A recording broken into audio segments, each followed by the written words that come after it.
Hey, I just realized my monitors don't work. Do those monitors work over there? These don't work My either, microphone no. isn't in the monitors now. Would you please turn it up? Hey, Saturday night. Hey, one more Saturday night. Hey, Saturday night.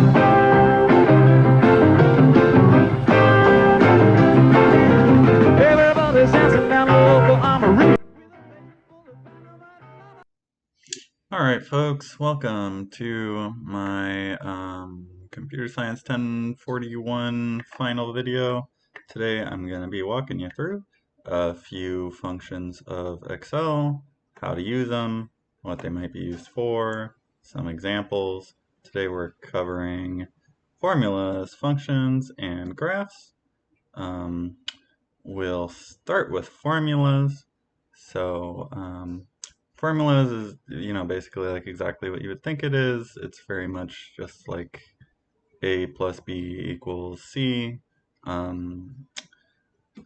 Excel can be used as like a calculator to calculate formulas. So I'm going to go into a little bit of detail about how you can do that. So like I said, you can do addition, subtraction, multiplication, all of the basic calculator stuffs. The only really notable thing is that you're going to use an asterisk and a backslash for multiplication and division respectively, and a caret for exponents. People might not be familiar with that if they don't use Excel as their calculator, but that's what those are. The Excel as a calculator is really cool because you can use values from cells, or you can input your own values. Also, Excel will automatically input formulas for you if you use the fill handle a certain way. It's kind of hard to explain without showing you, so I'll just show you in this next video part. Okay, so here we are in Excel. Like I said, you can just use it as a regular calculator. If I type 10 plus 10 and put this little equal sign here before, so that Excel recognizes that I'm trying to calculate something, it will just automatically spit out the correct answer.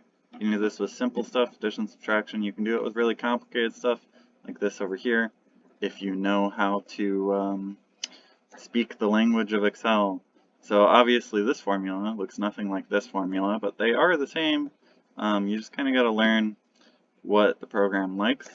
The thing with fill handles I want to show you, I will show you over here. Alright, so this right here, these are the two cells it's pulling from. And if I grab and pull down, then it will automatically pull from the cell relative to where the formula goes. It just automatically adjusts that, which is really handy when you need it. And that's pretty much it for formulas.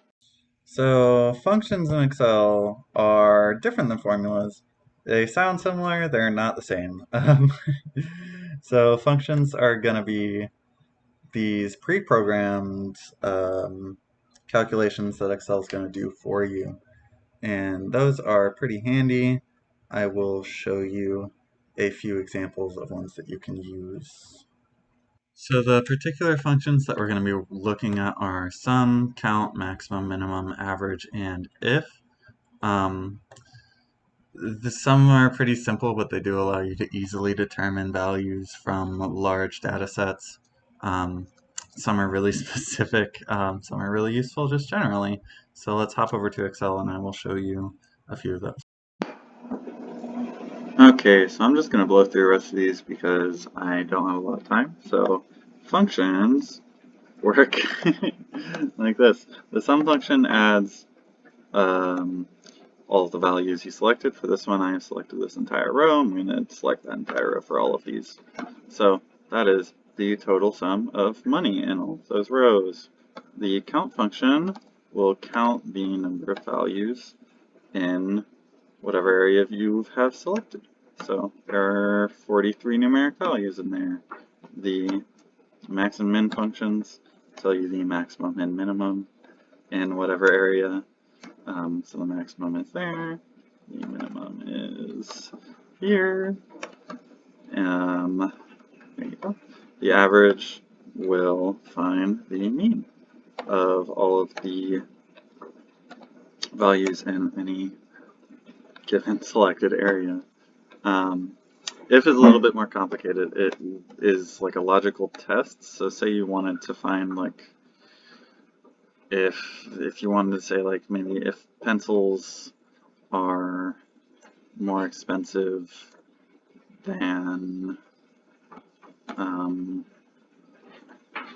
pens, then you want it to say buy pens, and if they're not, you want it to say buy pencils, and then it will just tell you which one is cheaper.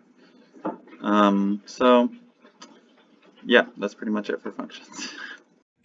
Graphing is probably the simplest thing that I'm going to cover in this video.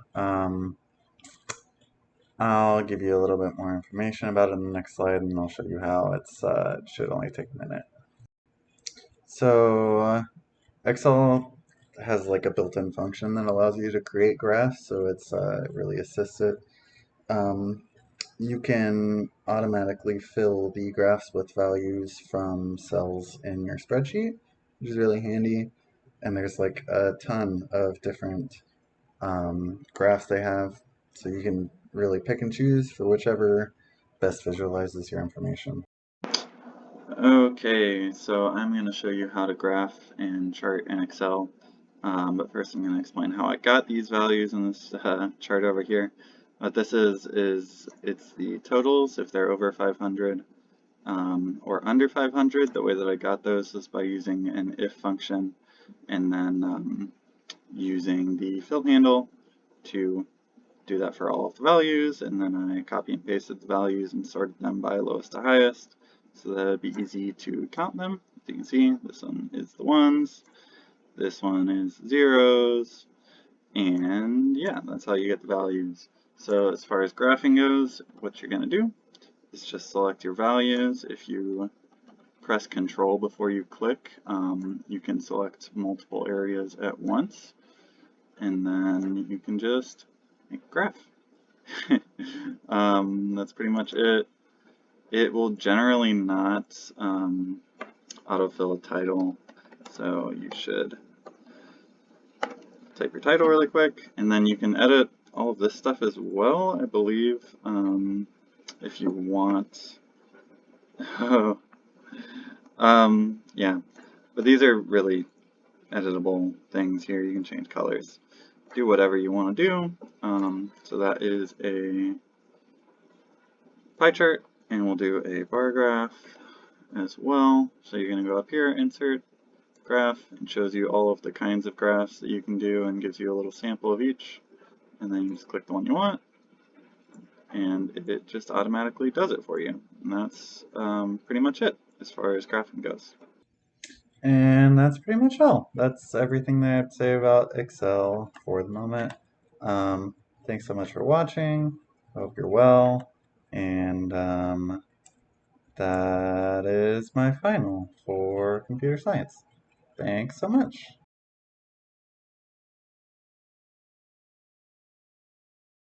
I'm sure there must be a technical difficulty reason for having my monitor is not on the microphone. However, thank you. Oh, yes.